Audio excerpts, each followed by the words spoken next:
Today's topic is protecting your profit. We always talk about payment here at Levelset, and we're really excited that we have eSUB joining us. They have a very unique perspective on it as well. We're going to talk about it for before and during and after the construction project. What are some tips that we have available, or that we think are really good ideas to help protect those profits, help maximize what you get paid, how quickly you get paid, and avoid payment problems throughout. So just a quick jump through the agenda. We'll both have a second to introduce ourselves and Levelset and eSUB and what we all do. We'll talk a little bit about the state of construction overall, and we'll dive into the meat of the presentation, which is what I was just talking about earlier. During, before, and after a project, what should you be doing to protect your profit? And we'll talk a little bit about ways to improve communications between your team and other teams on the project, and also between your teams, whether they're on the field, in the field doing the work, or in the back office managing the payments between the other stakeholders. So without further ado, my name is Alex Dunn. I run the content and educational teams here at Levelset. And Rob McKinney is the Director of Business Development at eSUB. And I'm going to let Rob take it away here and talk a little bit about his background and what eSUB is all about. Appreciate it, Alex.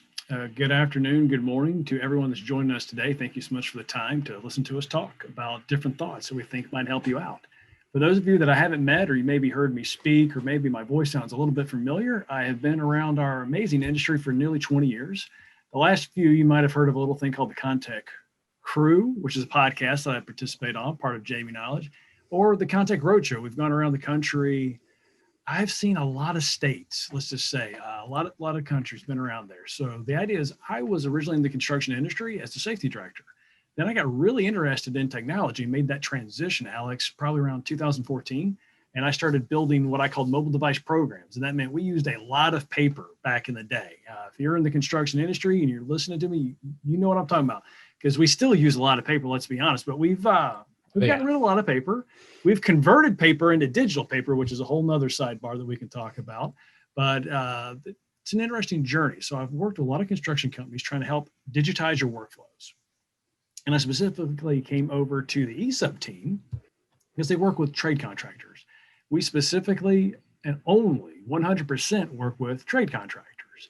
And it's an interesting concept to talk about because if you look at a lot of software, let's be honest, a lot of it was written to mimic the contracts, and it's a push down model.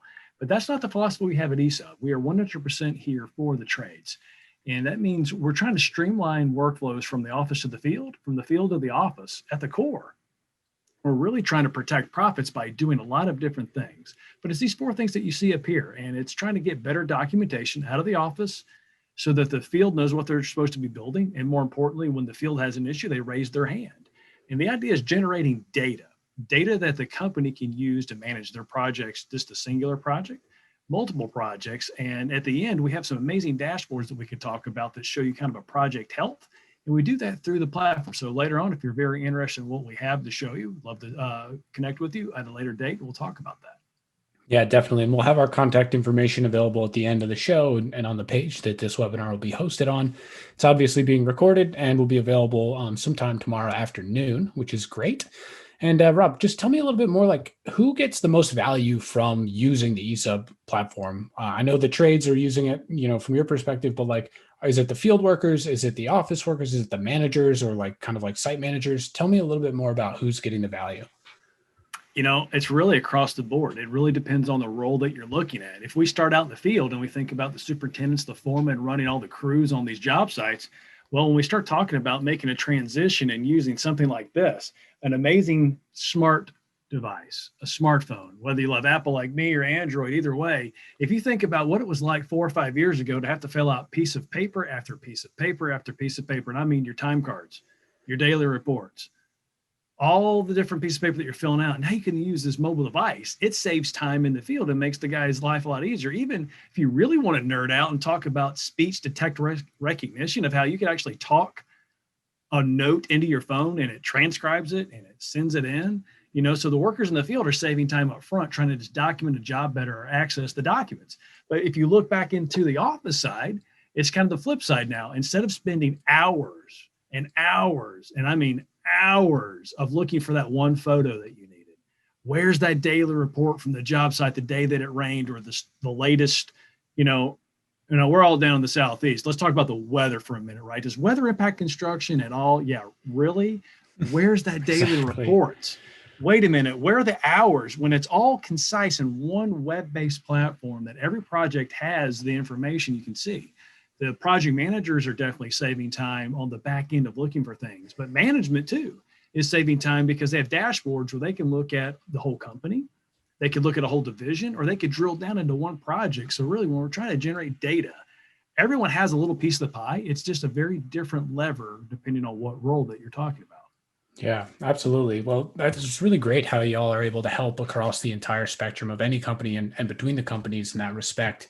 And it's interesting because here at Levelset, we really know how important that documentation can be throughout the entire process. And what we do, for those tuned in who aren't Levelset customers or users, we help contractors get paid. Getting paid is complicated. It's stressful. And the long and short of it is a lot of people just don't get paid for the work that they do, or they have to wait a really long time, which is absolutely crazy. And that's what we're on a mission to do, is kind of kill slow payment and get rid of bullying and get everyone on the same page around communicating openly about payments. So that's like a key, factor we're going to hit on a lot today, is like, how do we better communicate? And being able to communicate involves, evidence or documentation of what has been going on. You have to communicate that around. So at Levelset, we have a software with lien rights management baked in. We have data around contractors and their payment history. We have ability for you to go and chat with lawyers who can help you with payment problems. And we have a gigantic library of resources all around payment, and an awesome team that can help you find something, even if we don't have it ready for you. So that's a little bit of background on Levelset, a little bit of background on eSUB, and I'm going to pass it back over to Rob to talk a little bit about the state of construction today. When we do these with eSUB, we always hit on the main three of finding skilled labor, project management, and completion, which is all of that, like efficiency, productivity, and then obviously getting paid. Those are the big three things that you're always paying attention to in construction. And now we have these two other factors that I'm going to let Rob talk a little bit about that have really come into play this year specifically. 2020, say what you want. It is a fascinating year to look at while we're living through it. And I'm sure the history books will have a lot to say about it. So let's talk about a few things. I'm sure you're sick as I am of hearing about COVID, but in our industry, let me go ahead and, let's put some PPE on it and even talk about COVID together, right? What are the effects of COVID right now? Well, still, let's be thinking. You went through one, possibly two cycles of work with the COVID factor. And by that, I mean, did you budget any of the jobs that you were working on from March until now to have all these extra hours to get on site for temporal scans and extra PPE and only 4 people on a buck hoist? I mean, do I need to keep going? Are you currently putting that COVID factor on the work that you're bidding now to get out through the rest of the year for 2021? How is that impacting, honestly, all the estimates that you're putting in place? And then also, how is it affecting your profits right now? Because I'm sure people are asking for extra money. So all the trades are saying, hey, it took us extra time. And you're asking all the generals. And the generals are having to look at all the owners and saying, hey, it took us extra time. Everybody's trying to get a little bit more cheese. But how are you able going to get that? That's definitely something to think about. Of really the pricing, Alex, I think is the big thing to think about, is when you're putting numbers together, how have they changed? And I'm just advocating, I'm pushing the purple elephant. If you haven't changed your numbers because of COVID, really? Yeah. Really? I think you need to think about it. And changing those numbers, obviously, as a business owner, you want to be able to give your customers the same pricing as you've always given them, or you want to be able to be competitive. And I think what we'll get into a little bit later is using the historical data or the understanding we have from the past few months to be able to justify those things and communicate those things to the people you work with. So Absolutely. One other thing we had mentioned when we were talking about this webinar before we'd set it up was, how those bottom 3 bullets, finding skilled labor or, that productivity and payment, like how has that changed because of COVID? And like, how can you go and find, great trades today or how has that changed because of coronavirus? It's changed so much. Well, let's think about this labor issue. And we've talked about it. We don't have to stump about it. We all can, let's say we're in the circle of trust right now. We can all agree we have a labor issue in this industry. You've got one generation aging out, that it's aging out faster than it's being replenished by other generations. And one thing I thought of over the summer that I've kind of thrown out there, and we'll see what people think today, is if we still have, and let's agree, there's a labor issue in this industry. It doesn't matter, open shop, union, both sides. We have a problem. Let's think outside the box. And one thing that came to my mind was, there's a few other industries that are clearly suffering tremendously worse than the construction industry. And if I just think of a couple of the top 3 or 4, well, let's think about all of the airplanes and cruise ships sitting. And last time I checked, Alex, those you need mechanics and plumbing and HVAC technicians Electrical, on planes. Yeah, exactly. Right. And big cruise ships, if they're sitting idle looking for something to do, construction might be something you want to take a look at. And more importantly, what I'm advocating, any of the construction companies that are listening to this or anybody from trade associations, there's 2 industries I would be trying to recruit from. And you could even take it a step further and think, well, hotels, condominiums, apartments. I mean, there are trained MEP workers in other industries to think about bringing over. But outside that, let's say, okay, what if you're concrete? What if you're steel? There's a lot of other industries that are very hamstrung. If those are people that are looking for a new opportunity, a change of pace, somewhere new to go, we need to reach out into the labor pool and say, hey, you know what? You do X, and it's not exactly what I'm looking for, but I think I could work with that, right? Why not look outside the industry and encourage other professionals looking for that opportunity and bring them into our industry right now? Yeah, absolutely. So things have changed. So change things, as they say, and there's definitely a lot of creative ways, we can go and fill and work on these challenges, even though it's just a little different than it was. So that was a good primer. I think we set the table here. Let's jump into the meat of the presentation here, and let's talk about how we can protect our profits on all of our projects before it starts, while it's going on, and afterwards. And I'm going to let you take it away again, Rob. You're killing it right now. Talk a little bit about the pre-construction phase. What needs to be happening to protect your profits before you even start the work? Well, we hinted at a little bit. It's really dialing in that historical data. And, I know I'm saying it, but I'm going to preach it again. What is this COVID factor? Where did you have losses? If you look across the industry, we have seen some amazing numbers. Our friends at NECA, through the Electric Foundation, also our friends over at SMAC, through the New Horizon Foundation, came up with some numbers. I won't share them all with you. If you're part of those associations, you have the numbers. If not, you can probably find them on the web. But at the end of the day, they were already projecting a 7% impact to their members. So 7% to the negative of how the COVID mitigation factors get on site. If you're not taking those numbers and padding them in for what's going forward, and Alex, to your point, you're not taking the number and burying it and trying to hide it. You need to be very open and say, all right, well, depending on what you're building, right? If it's a private building versus a public building, a stadium, every type of product that we work on has some kind of factor. And those GCs know, but you got to kind of have it at least broke out in your burden and think through how are you going to work on those numbers and have them in there. Otherwise, you're just setting yourself up for failure. If we're saying that we've heard that there's a 7% and it could be 10% change to that project, if you're having projects that are underperforming by 15 or 20, and you're not looking at it, you really got to talk about that in the beginning, is identify what are these changes and more importantly, how are you going to address them monetarily? Yeah, exactly. And that brings us to this next point, which is like, you have to be looking at the data. How have things gone over the last 6 months? What are those costs? Looking at those things and trying to figure out how to communicate them, whether it's in your bidding or in your cost analysis or whatever it is, as you set up these projects and have conversations with the hiring party using this historical data. Why do contractors not use historical data? Like if they're not using it, like, why is that, Rob? Well, I love our industry, but let's be very honest. In a lot of ways, we don't like change, and we don't also like to admit where things went wrong.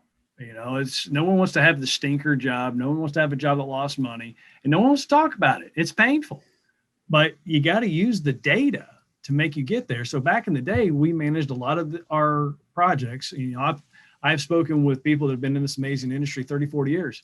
We got to keep in mind, we went from managing by paper to managing by spreadsheets. And we still use a lot of spreadsheets, let's be honest here. Oh, yeah. And then we've moved into data. But, if we really poke the bear and start thinking, okay, so we're talking to the trade contractors that are listening today. You have data, but are you looking at that historical and data and using it? And one of the points that I brought up to you was to think about, look at RFIs. who do you write the most RFIs to? Is it a particular GC, a particular owner? Is it maybe a particular type of product? Because you may be lucky and you do something like you build data centers all over the US. And let's be honest, data centers change too much. Maybe you build box retail. Maybe you build fast food. Now, if you're doing single family homes, if you're doing multifamily, if you're doing condos, those are all one-off recipes, right? Yeah. But how are you looking at your RFIs? Are you really digging into your cost codes and thinking, hey, what do we really make good money at? What do we not make good money at? Based, again, on the numbers. One of my good friends, James Benham, always talks about, what are the facts, not your feelings? And unfortunately, this industry, you hear so much of, I just got a good gut feeling. Or historic, show the numbers. Where have you been tracking the numbers? That's the hard part.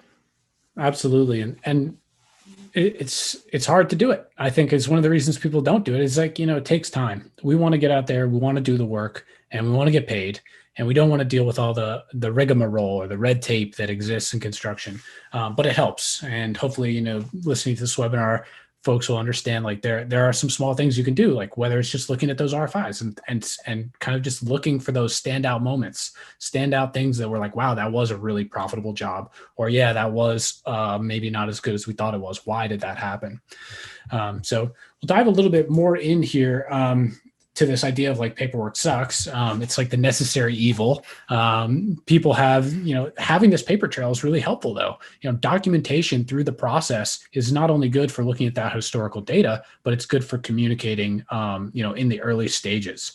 So before anyone, shows up on the job site, there's like payment talks already happening. They're in the contracts, they're in the bids, they're in the payment terms that you're using and on the invoices that you're sending or whatever it is early on. And depending on your role, whether you're that owner or a trade, a sub or a sub or a supplier or whatever, it's important to know exactly what documents you're going to need through the entire process and kind of like setting that all up so that you can be organized. So when those daily reports come in, they go into your folder that you're going to use later in your pay applications. There's also a lot of free tools out there. If we think about the supplier roles or even some of the subs, when you go to work with a new contractor, going to check their credit history or going to check their payment history is something we have on levelset.com/contractors. You can go and see what someone's payment history is. And, I pulled just this random DR Horton example, huge, top 400 GC in the country, does a ton of work, and you can see there are liens filed on them as early as 12 days ago. There are payment issues and positive reviews and negative reviews, and you can go and learn about these people and understand what are the things I need to do to get paid by DR Horton that these people that had payment problems didn't do. Because you want to set up for that job. You want to know what is needed. And of course, you want to send a preliminary notice, something we'll talk about a little bit later. It's not always right at the beginning of the job or before you start, but right after you start. Right when you hit that job site, you want to let people know you're there. And we always use this one, terminology at Levelset called see and be seen, which just means let people know you're on the job. Nobody wants to have a payment problem. Nobody wants to have miscommunication or liens filed or anything like that. But if you know who needs to pay you and they know you're there and what you're doing, you're opening those lines of communications, you're seen, you're being seen, you're showing people you're there. And that's always a really good foot to, start off on. Oh, it's huge. You got to kind of keep in mind construction, like any industry. I like to define it as it is a game. There's rules to the game. If you do not follow and play by said rules, bad things tend to happen. Like acknowledging to the owner that you're working for, or the general contractor, that, hey, we're here. Because one thing to keep in mind, there's the companies that are still contractually bound to each other. But unfortunately, like most industries, people change, right? Project manager starts, project manager goes, from the GC side, from the trade side. Mm-hmm. Things that are spoken into and agreed verbally, but aren't documented. Definitely. That's where it really gets you. Yeah. And really also another thing is a lot of construction businesses are working state to state, and regulations and rules change as soon as you cross the border. You could be 2 miles away from where you typically do work. And if you're across the border, in Kansas City or wherever, where it's just like, you don't even know which state you're in half the time, you could have totally different rules for how you protect yourself in payment, how you proactively go out there and have good conversations. Like one document that I have written on this slide here is the notice of commencement. It's required in a number of states, like Florida notably has a pretty stringent notice of commencement rules. And when that document is filed by the general contractor or the owner of the property who's doing the work, all of these deadlines go into effect. And if you don't know about these things, you're kind of like in a tight spot already. You're going to start losing that opportunity. You're going to lose those communication lines around when things need to be done, and when those preliminary notices, or in Florida, I think there are 20-day notices, 10-day notices, pre-liens. They call them all sorts of different things, so who knows? But all this stuff is important, and it all leads to this idea of communication. Even on a simple job, like there's an image here. It's a general contractor, 2 subs, and some sub-tier parties below that.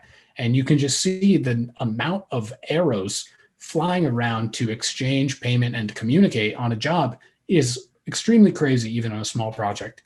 Each party is responsible for a ton of paper.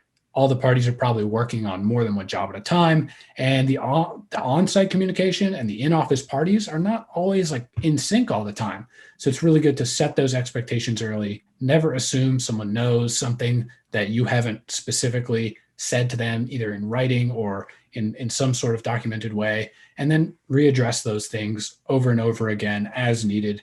You really can't be too safe early in a project to know what is expected from you and what the other party expects from you. Very true. One of the first lessons I ever learned in safety, and I think it applies to the industry as a whole, is if you didn't document it, you didn't do it. Yeah. Indeed. And then the later part of that is whoever has the most documentation wins.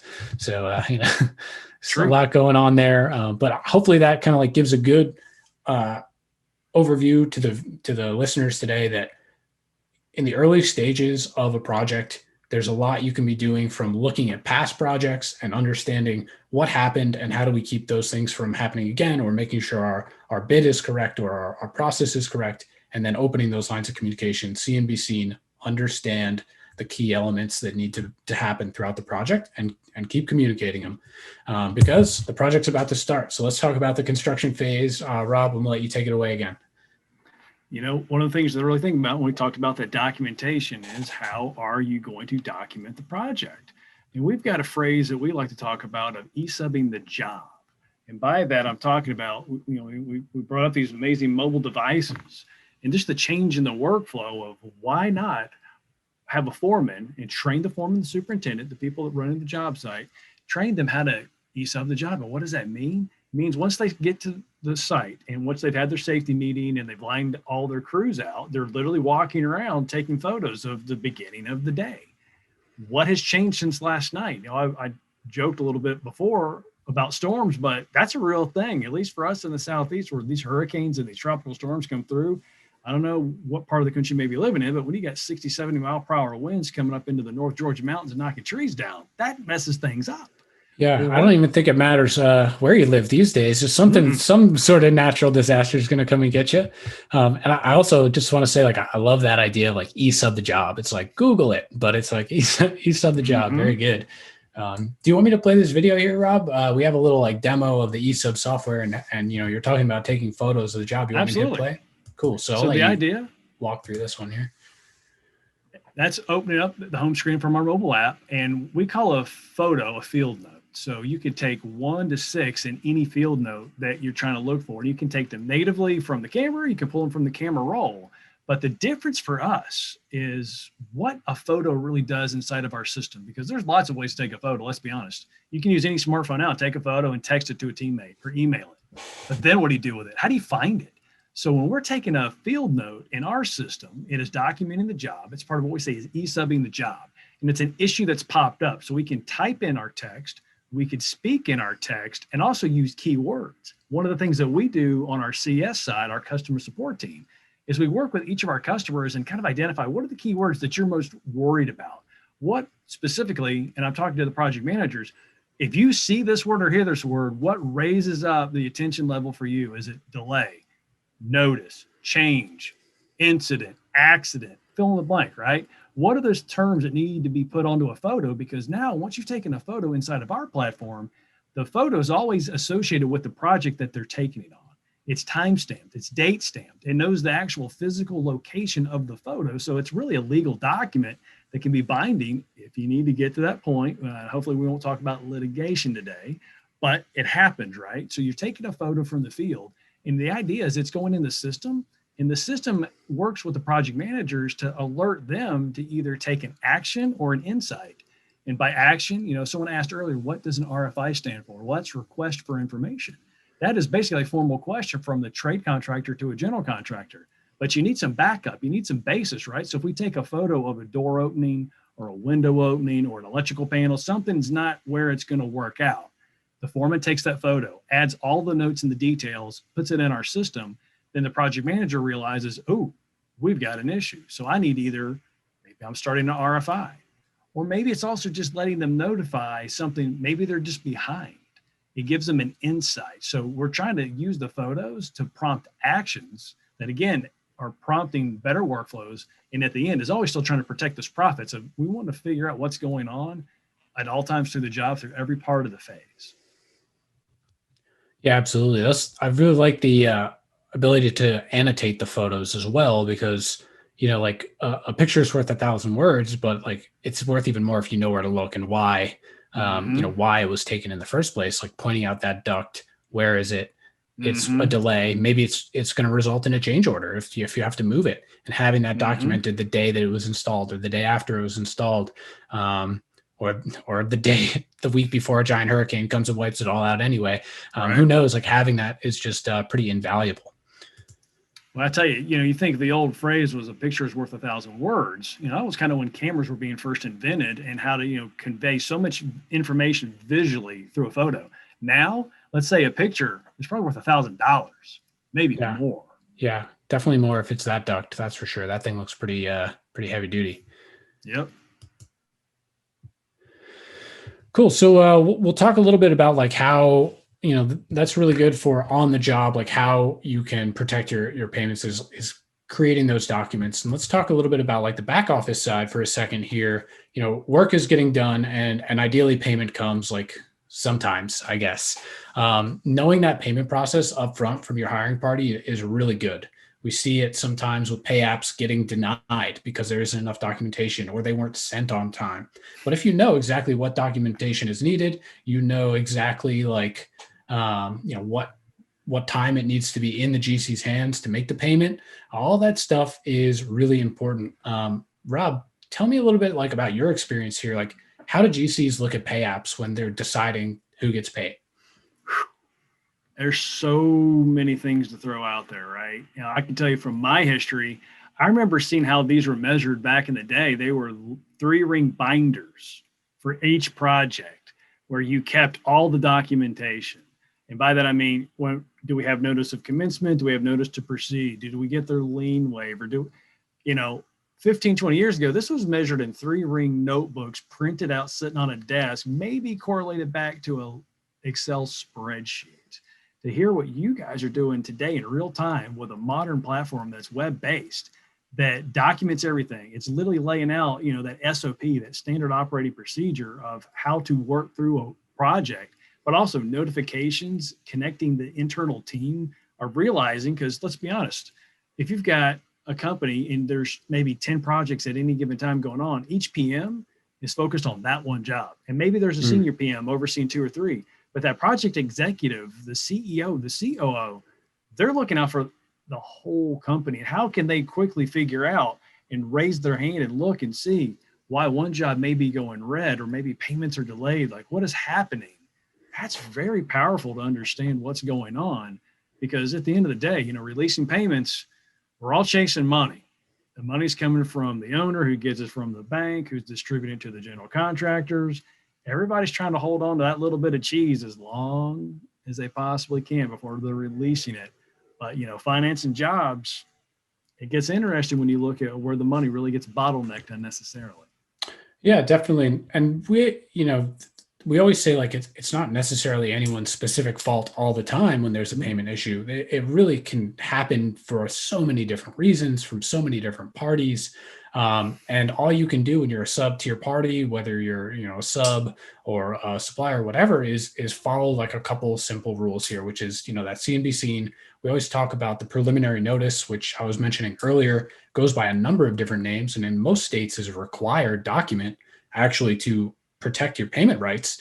Just by sending this document, it has nothing to do with like filing a lien itself. It's just letting people know, hey, we're here, we're doing this work, this is how much it's for. And they know automatically, okay, these people are serious. They run a tight ship. They understand how the business works, and they're letting me know we're there. And I'm going to basically put anything that comes from them at the top of the pile to look at first, because they're the ones that could potentially cause a problem down the road if we don't play by the rules.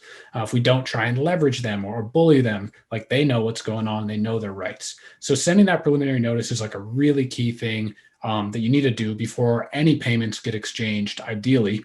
In some states like Texas, you're sending a notice every single month about, before the 15th of every month. It's a big to do.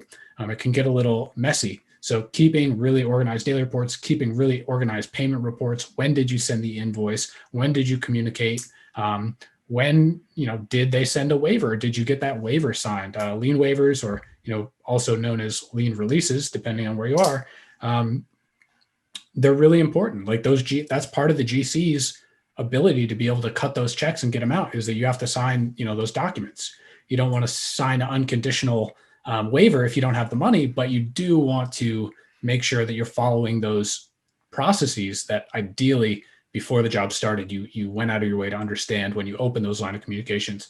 Hey, when do you guys send waivers? Hey, when do you need pay apps? What needs to be in the pay app? And one thing we've actually been doing at Levelset is going to some of the bigger GCs in the country, Shamit, I think even DR Horton, who we had up on the screen earlier, and we call them and we figure out what are their ideal processes. And we write a whole guide, the subcontractor's guide to getting paid by XYZ contractor, whoever it is. And it gives you all those steps. And sometimes it's, like I said, there's a little bit of red tape.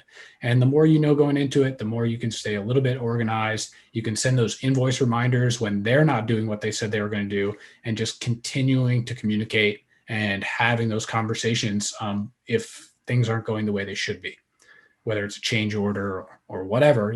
Having those constant communications is so key. That's a fascinating concept, and what a great value for your customers of actually going in and detailing, basically, here's the steps to get the money. And they do vary by company. They vary, let's be honest, even in some companies, they vary by region. Mm-hmm. And who on your team knows the keys to the kingdom to get the money? If that Absolutely. One person leaves, they didn't know. That's the value of the system of what you put together of this is how to get paid. Absolutely, for sure. So yeah, like say Rob, we're 75% through a project, and we send in the pay app for the first 50%. It was submitted like a month ago, and we're still waiting for payment. Like, what would you tell the listeners today? Like, what should they do, assuming they have these lines of communication, they have this documentation? Like, well, how do they go and communicate on this stuff? Back in the day, you had to call and call and call again, and then maybe you started emailing and emailing. One of the inherent systems that we've built inside of the eSUB platform, we call it the correspondence toolbox. Mm-hmm. And our founders had a long history, over a decade of consulting with trade contractors. Back in the day when they were consulting, it was going in and organizing banker boxes and 3-ring binders and loose documents to get them organized to go present for payment or litigation or worse. And that was a lot of what gave them the idea to even create the eSUB platform. And part of what we still have inside of our platform is multiple different form letters that they successfully used in their prior career that each of our customers can take and update for themselves. So to your point, if you realize that you're behind on payment or you're behind on answers to RFIs, if you're behind on anything, or if there's a change, we've got these amazing form letters that we can utilize in our system that lets the subcontractor, again, raise their hand and say, hey, I have an issue. Whatever that issue is, it's a legal formal letter that we've used repeatedly. And our customers really see a lot of success because once it's gone from, there's an email saying, hey, you guys owe me an answer on RFI number 2, or hey, by the way, you're 2 payments behind. In an email, you get a little bit of attention. When a formal letter comes in, I don't understand why. When now it's a formal letter, it's like, ooh, now we're in trouble. Now, okay, it's serious. Now it's a letter. Like, well, they asked you They got some certified mail. They're going to open it and they're going to take a look. And I love Right. that, Rob. It makes a lot of sense. And one framework we use a lot at Levelset, and it's funny because we came up with this framework before we rebranded to Levelset, but we call it the SET method. And we've talked about the S and the E first, which is see and be seen is the S, and E is exchanging documentation. Easily exchanging documents is really key. But the T, and that's what you're talking about, is talk it out. The idea there is nobody wants to have these problems. Nobody wants to, end up in a tight spot where litigation, God forbid, comes in or liens need to be filed. So how do you, come to the table, whether it's calling, email, or sending even a registered mail piece or a demand letter or an invoice reminder, just letting them know, hey, we are paying attention to this. We did do the work. You did tell us you received the pay app and it was approved, but we don't have the check. Like, we don't want to have to take further steps here, but we are coming to the table to talk about it. And I think that that's really cool. I love that. The correspondence toolbox. I want to learn more about that. I didn't know about that. We'll have to maybe do some deeper dives in different each of the platforms and almost come up with a playbook of, okay, if you're having this issue, this can do this, this can do that. This is how we work in concert. Exactly. Very good. So here we are. We're at the end of the project. So far, we've been proactive in our understanding of what needs to be communicated. We've looked at historical data to make sure that we're asking or invoicing the correct way. We've communicated with exchanging documents throughout the project and have documented as much as we can. What do we want to do at closeout, Rob, to make sure that our profits are protected? Well, one of the biggest ones, and again, this is a purple elephant, this is a painful one, is you really got to look at your productivity. And do you have a system now that tracks productivity? And let me be really clear. I'm not talking about that you're tracking that an employee worked 8 hours in a day on a project. I'm saying, are you tracking during the 8 hours that they worked? What did they actually accomplish in relationship to a phase code? That's what true productivity is. And do you have a platform that can do that? It's something, if you're curious, I'd love to show you how eSUB can do it. But you really got to think about your productivity of figuring that out. And we've got multiple different reports that we can show you how that works out, of tracking it by your unit hours or by the labor. We can also, different ways that we can surface data for the cost to complete. Because Alex, as they're getting close to the end of the job, and you're kind of watching that diminishing window of cost to complete. How much time do I have left and where are we at and what's still to get there? Have you budgeted the hours right? Because people make errors. What if a phase code was misapplied and you think you're ahead, but you're really not? There's a lot of things to really think about there. And it really, the productivity, you got to analyze your data. But in order to analyze data, you got to generate it. You got to have a spot to look at it that's connected in uniform for all of your team to really kind of think through. Yeah. So it sounds, like you're talking a little bit about like, how do we centralize this all in one place so that you can kind of look at it and understand it? Data points on their own or bits of information, zeros and ones, aren't much. It's all about kind of bringing them together, running the program and seeing how did this actually shake out? Absolutely. The goal for a lot of subcontractors, for our trade partners, is trying to get things in one spot. And like I was mentioning before, that's been a challenge because a lot of software had been written in that top-down mentality. But depending on the state you live in, the statute of limitations, I built for a long time in the state of Georgia, and it was 7 years. Where do you keep all of those as-built drawings? Or for a lot of trade contractors that have service divisions, let's talk about our MEP friends. If you're lucky enough to build a project and maybe get your service team on it later, how does one division tell the other division where everything is? You need that central place to keep all of your documents. And I'm talking your 2D plans. And even as we're elevating into the 3D workflows, where's your information? How do you change and transfer it to different team members? But then also start diving in, right? Your commissioning manuals. Where's all the information that you as a trade contractor provided to the general, who provided to the owner? Where's your copy? How easy is it to figure out? What if you've done something new, right? I can tell you a horror story of a project that we implemented, a pool. It was the first time we ever built a pool, Alex, on top of a 4-story parking deck. So it's a concrete structure. They put a big thing holding water at the top. Water is heavier than people think, Super heavy. And by the way, when it freezes, it expands, which is not good. And I remember clearly sitting there with the pool. We had the pool company. We had the precast company for the concrete. And I was there with the property manager managing this project. And we had this on video. So we were recording a video, we were writing things down, and we're clearly telling the property manager, hey, look, so this pool is 4 stories in the air in a giant concrete structure. We're telling you if it gets below 32 degrees, you got to drain it or run the circulation pumps 24 hours until it's above the temperature. Right. You got to keep it moving or it's going to freeze. Okay, no problem. Alex, guess what happened? The very first time it went below 32 degrees. The pool cracked.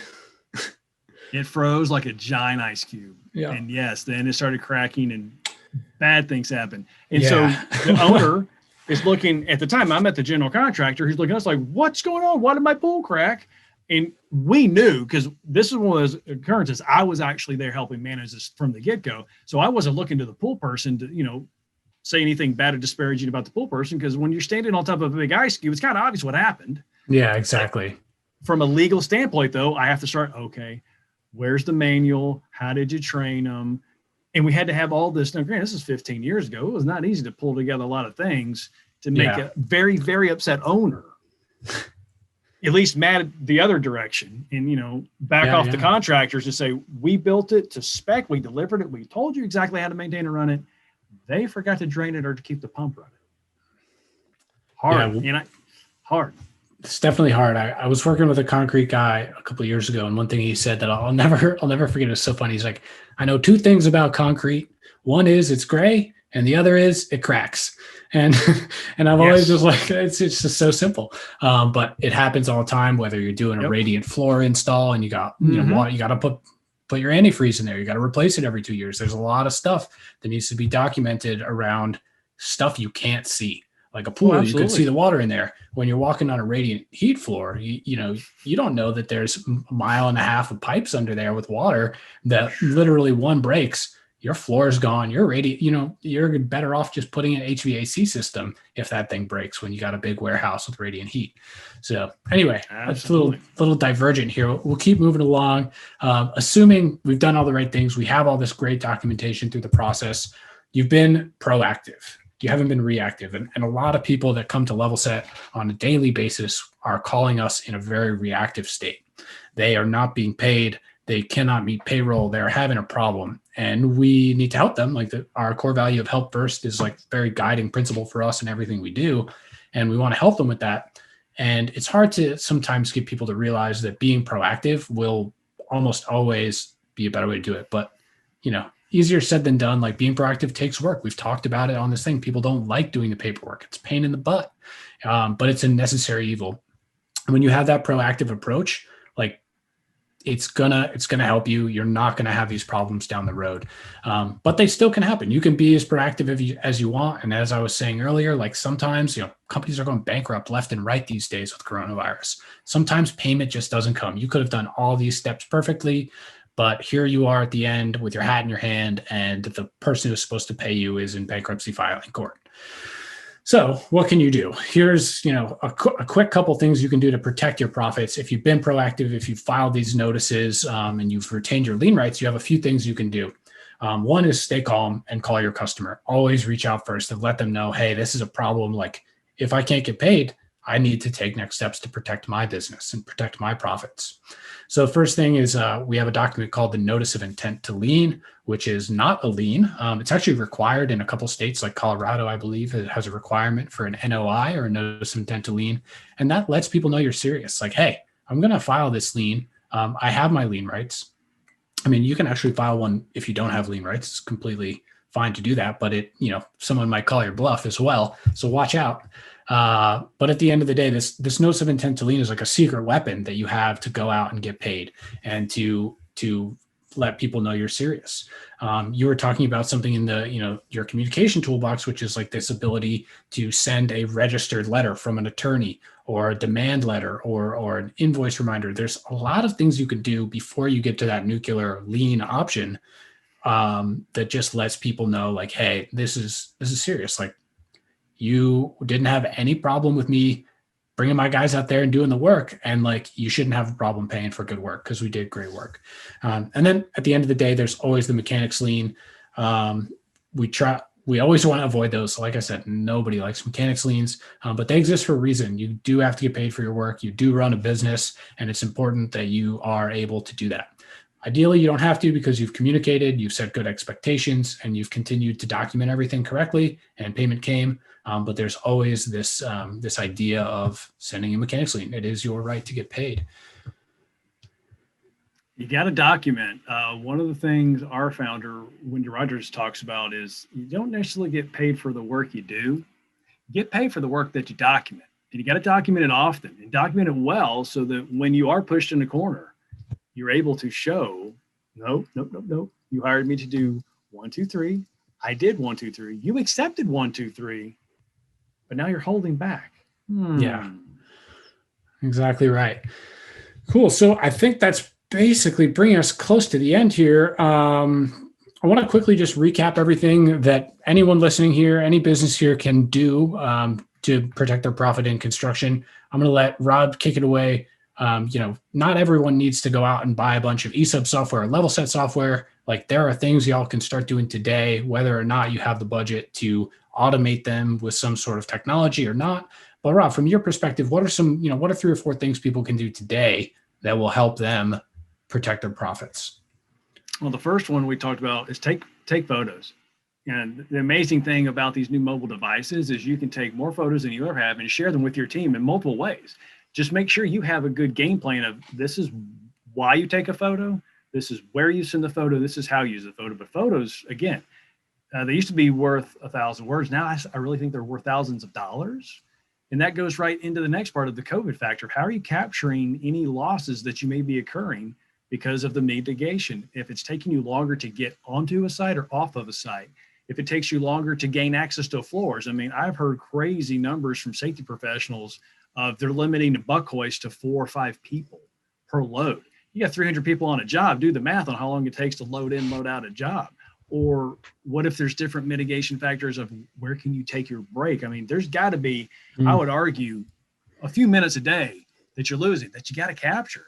And that all falls into even a daily report. If you're currently still doing a daily report by paper, please find something. Even if you just use a form builder and you use digital paper, at least have something that you can share back with your team. But the core, again, of documenting that daily report, I used to try and stress to people and make them understand that, hey, look, a daily report is really, it's the scorecard for a job, and it could be either offensive or defensive weapon, depending where you're at. But if you don't have the record of the day of what you did, or more importantly, in our world, when we're speaking to our trade partners right now, the trade contractors, anytime you're held up from working anytime on a job at the beginning of the day or anytime, how are you documenting that to use it later as a leverage piece? Because you got to have it.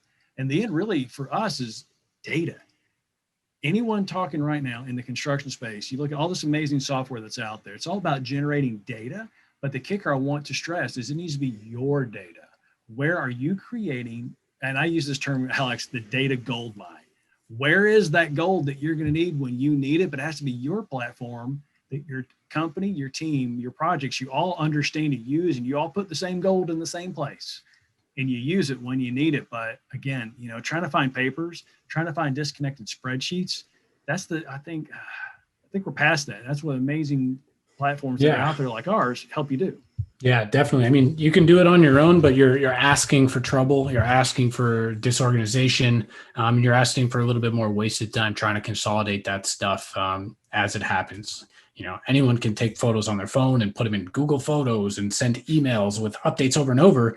But then when you need to consolidate all that stuff, like, is it really worth it? Maybe it is because those pictures are so valuable. But when you have technology available that can help you just suck it all into one awesome place and use it to your benefit in that proactive way, you're going to be a lot happier, I think. And then I'll just touch on quickly. Also, if there are any questions out there, we're opening up to questions here in a second. So throw them into the chat. We'll keep an eye on it, and we'll get to those in just a second. And then I'll just hit on my set method one more time that we use at Levelset. These are things you can do with or without Levelset. You do not need our software to do these things. See and be seen is sending those preliminary notices, opening those lines of communications before you start the project. Just let people know you're there.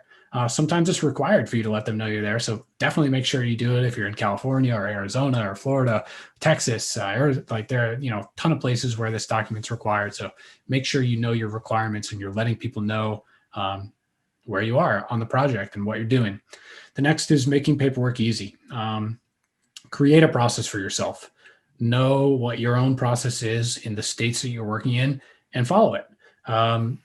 You don't want to end up in that reactive situation where you weren't following it because you've been working for these guys your whole life.